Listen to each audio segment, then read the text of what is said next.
everyone. Welcome back to Wait, It Gets Better.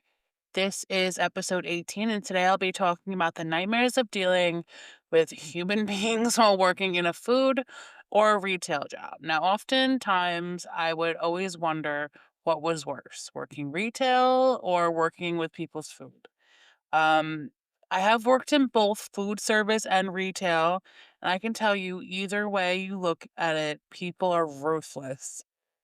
I was always a cashier either way, and we are we're the middleman for transactions, and it could be the wrong sign left, and the person will argue with you over a price, to the point where they get very disrespectful. They will argue with you over policy. I used to work a job where their policy was similar to how Forever 21's used to be, where you can't really do returns or anything like that. And I would get a tongue lashing from people. There was one lady who came in and created such a scene. She threatened to sue the store. Like, it was a whole thing. I had to call mall secure. It was ridiculous. And, things like that aren't enforced or have to be enforced by the cashier, but it's put in place by the store. But of course, the cashier is the one that gets the brunt of it. Um, you're enforcing something you're told to say, given the circumstances presented. Cashiers tend to get a lot of verbal abuse from the public. The one I touched upon in episode 17 while I was talking about what I was going to talk about for this episode was a woman who wanted a refund of 75 cents because they didn't have the ice cream topping she wanted. And I was in the position to give her a refund because I was working customer service. But because I didn't add the tax, I was doing the math on the computer and didn't add the tax for some reason, whatever that may be. I forget what the reason was. So I gave her a little less than what she paid for it. I had no idea. I was just told give her a refund. I wasn't told how much. Whatever. So I gave her a little less than what she paid, and it was maybe like 5 cents less, and she wanted 75 cents back. Maybe it was like a few cents less. And that was a problem for her. And she yelled at me, told me to use my brain, which I turned around and I refused to help her at that point. And I told my supervisor, I said, do you want to use your brain and help this lady? Because I absolutely refuse.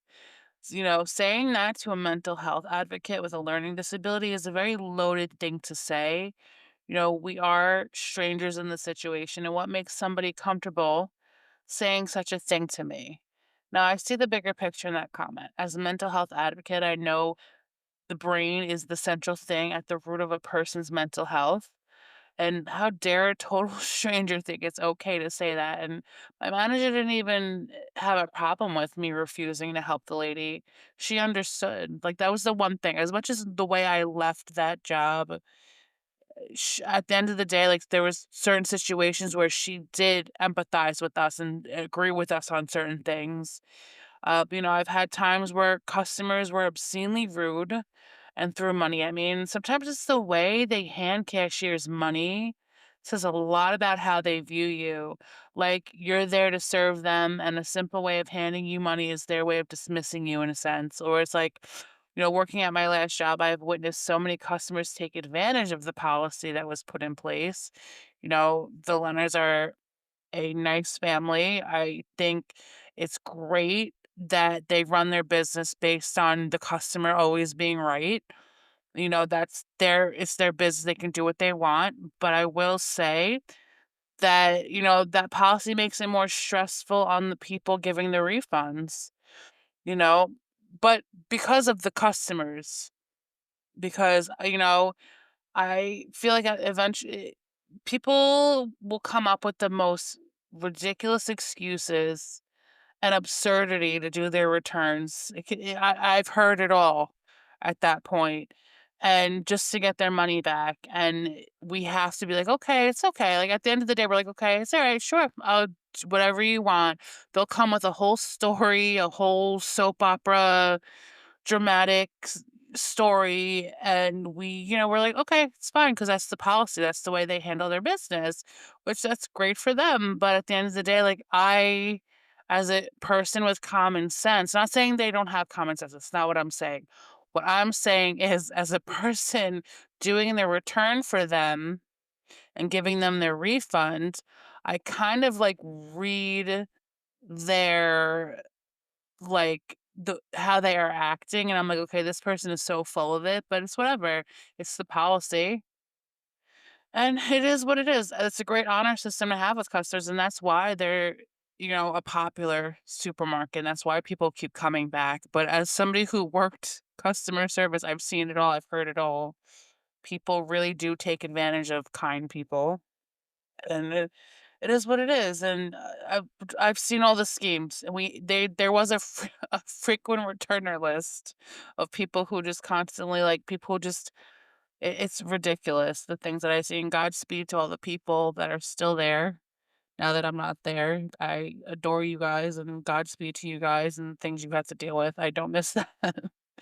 Um, but it's crazy. I used to love when I worked in deli, the permission that I had to give attitude back to the customers. It was so satisfying.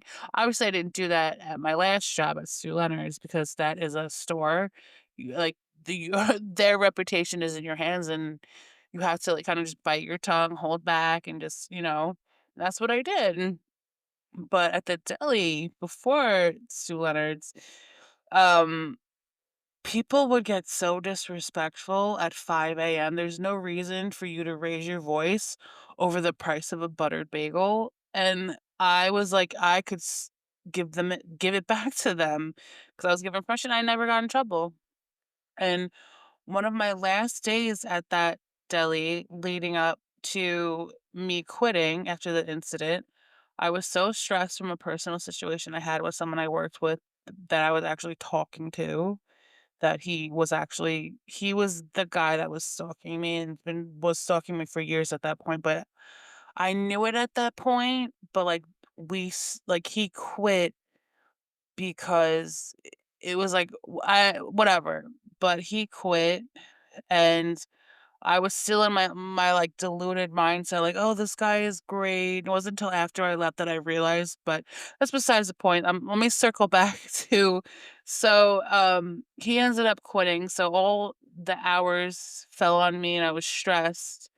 So, even though I looked at him in disgust after realizing everything, um, it it you know it was really, really hard to deal with customers when I worked there. Me and him were talking because there was times where customers really did get inappropriate with me and say, like, really, really inappropriate things, and on borderline sexual harassment. And there was a guy actually who would come in. He worked at the store 2 doors down, and he would purposely say, like, flirty things to me, like, inappropriate things, like, I would be like, "What do you want?" And he would be like, "Are you on the menu?" And, like, it would piss the guy off that I was talking to, and it was, like, now that I look at it, it's the funniest thing provoking him 'cause, eh, what he was doing was whatever, but anyways, but, like, just dealing with having customers flirt with me, and me just or sometimes even me just being friendly, I would get, like, it would be a huge deal, but that's neither here nor there. But just, like, dealing with customers being inappropriate at that place was, like, ridiculous. The amount of times that men have said some really, really inappropriate things to me, ugh, ridiculous. I had I've had some really inappropriate things being said, and even to the point where, like, my last day one of my last days there leading up to the incident, there was a guy who came in, and he was yelling at us about balsamic vinaigrette, and at that point, I was so fed up with everything going on at the store, and I was like, "Okay, like, the guy just quit." I was heartbroken. At the time, I was like, he was like my rainbow after the storm I went through with the other guy, and Obviously, I was deluded at that point. I didn't really think of the severity of what that guy was up to. Um, and then, this guy got me at the wrong time. He was complaining about balsamic vinaigrette. There was things going on, like, "Read the room, buddy." He was like, "Where's my balsamic vinaigrette?" And I told him off, and I told him never come back. And that was okay. My boss didn't care. He let me use my discretion and be like, "Okay, well, don't come back. We don't need your business." And it was what it was, and, that was satisfying, but obviously, the next job I had after that was like, I obviously, you have to bite your tongue, be more professional, because it is like an actual, like, franchise store. Um, you know, regardless of how the deli handled me at the end of the day, it was kinda cool that they, like, let me be a little sassy towards customers because I did get sexually harassed from customers. I was disrespected in many different ways. Customers tried to pull some things. It's satisfying when you're able to give it back to them, but not all jobs are like that. And you know, it's just like the things customers say, and it's like that, but sometimes they're considered always right by certain stores, and it is what it is. You have to follow policy, you have to follow your boss's rules. You are just the middleman, you're the cashier, you're the worker, you have to follow rules. you know I just remember one time I worked at Target in, like, I think it was like 2011, and I had this is an instance of, like, being disrespected, like, where they don't even know you, these customers, you're a stranger, and they think they can say whatever they want without knowing what you are personally going through. Like the guy with the bus, I'm like, "Yeah, you didn't know what I was going through, but I told you off because I was allowed to, and I was going through personal things." But this lady, obviously, I worked at Target, I couldn't tell her off.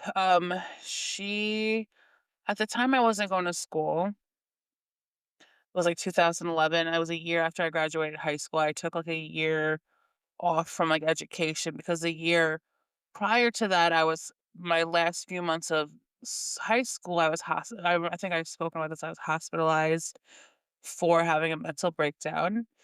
And whatever, I took some time off. I didn't go to school, and then I ended up going to school. But before I ever went, I was like in the in between phase in 2011. This lady, and she's like, "Oh, do you go to you go to college?" I'm like, "No." And she's like, "You should, because you need it." I'm like, "Are you kidding me? Like, who says that?" And I was like 19, 20 at the time, and I just remember being like, "Wow, like, okay." Like, that was my first one of my first few brushes with, like, really, really rude customers, but obviously as time went on and I continued to work these jobs, it just got worse and worse, and I learned more and more. And, little does this lady know, what I've gone on to do, but, these jobs really make you see humanity in, like, a different light. They burn you out so much that it makes you so motivated to do better, and not only dealing with customers sometimes, it's also dealing with management. That does sometimes management does things unfairly, it makes a job even more miserable. Sometimes it's the people you're surrounded by that cushion the blow that is done by customers. Working a job where we're all in the trenches together, and it feels good to have people validate what you just encountered. Like, we've all dealt with it, we're all seeing what has happened, and they feel you on your reaction. And I feel like the holidays also bring out the worst in people. I feel like the holidays are the worst time for food jobs and retail jobs. You know, also working those jobs has made me more empathetic when I go out in public myself. I'll scold my parents or anybody I'm with because, sometimes they can be a little rude or, a little demanding, and that's them. I love them regardless. But as somebody who's worked these jobs, I understand where the person that is serving us or the person who is ringing us up I've been in their position before, so I'm always empathetic towards them, and I always take their side, and you know how stressful it is to be near closing and wanting to go home and people tear up a table, your coworker or yourself just cleaned and folded, and or working in food and people come in demanding something that comes from something you just finished cleaning, and they give you a hard time for saying no. Like, in some circumstances, I think I learned at one of my I think a job I had in like 2014, the district manager told me, she said, listen, if the person's being nice, give them their way. If they're not, then don't budge.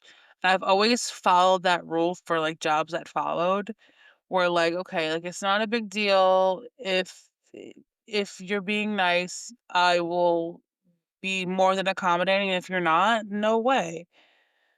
You know, and I noticed during those times it was way more stressful, and people don't normally deal with like people you don't normally deal with come out during the holidays and they give you hell. Now, Godspeed to anybody in those jobs. I pray I can be done with working those jobs. So, this was a very short episode today. Thank you for listening.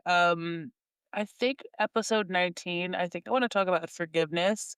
I saw this video that somebody posted that I follow on Instagram where these two women were having a conversation on a podcast about forgiveness and healing, and how, you know, forgiveness isn't a prerequisite to healing.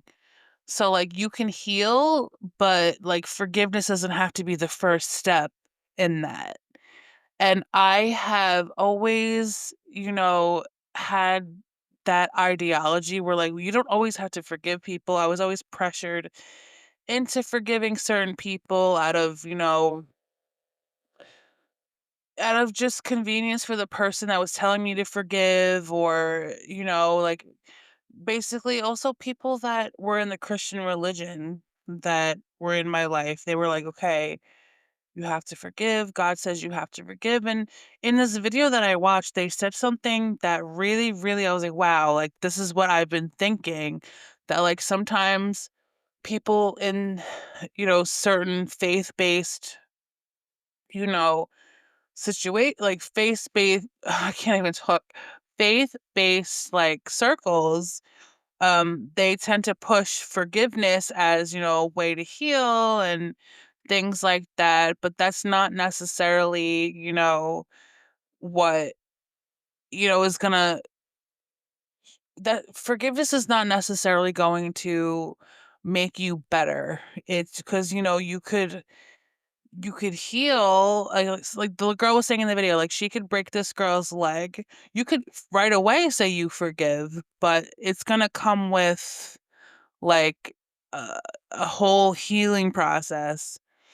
And, sometimes forgiveness, you can say you forgive, but you're still dealing with the aftermath of what happened. And I was talking to my therapist the other day, and we'll get into that episode 19. And I told her the story for the first time. It was my third session. And I was telling her the story about the deli. And I was telling her how what happened caused me to have PTSD, and how I'm still dealing with that even to this day. Like, I've healed a lot, I've come a long way, but I've also like, there was a situation that happened in my house the other day where it it triggered my like, a little bit of fear in me, and I'm like, "Okay, so that was because of this. This is because of X, Y, and Z, and this is why I'm still angry about the situation and still healing from that situation." So when that lady was talking about forgiveness and how, like, there's still healing takes time, and, you don't always have to forgive right off the bat. I felt that in my soul, so this is why I wanna touch upon forgiveness in episode 19. So, thank you for listening today. So, I'm gonna give my resources as usual. If anyone you love is struggling, or if you are struggling, text home to 741-741. for a free confidential conversation with a trained counselor any time of day.